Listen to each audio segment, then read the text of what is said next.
সবারই মামলা হামলা, জেল, সাজাও ছিল। আমরা কেউ বাড়িতে থাকতে পারিনি। দীর্ঘ 16 বছর পরে একটা নির্বাচনী পরিবেশ, আনন্দ মুখর একটা পরিবেশ চলতেছে। আপনারা নিজেরাই দেখতেছেন, মানুষ অতি আগ্রহে ভোট দিতেছে। তারপরেও কিছু কিছু কেন্দ্রে দেখা যায় যে একটা ত্রুটি থাকেই, যে কিছু ভোট কেন্দ্রে, যেমন আমাদের সুলতানপুর কেন্দ্রে স্লো, মানে ভোট যাতে কম কাজটা মনে হইলো, বারবার বলার পরেও ওনারা একটু তারা বললো না, স্লোই রাখলো, মানে তো ভোট কাজটিকে আরও বাড়তো।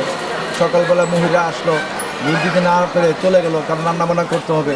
এই এলাকাতে গ্যাসের সমস্যা অনেক কঠোর। তারপরেও আমরা আল্লাহকে শুকর আলহামদুলিল্লাহ যে দীর্ঘ বছর পরে আমরা একটা পরিবেশ সৃষ্টি হতে একটা ভোট দিতে পেরেছি। আমরা সবাই আশা করব যাতে ভবিষ্যতে বাংলাদেশে এরকম পরিবেশ থাকে, আমরা যাতে আমাদের নিজের ভোট নিজে দিতে পারি।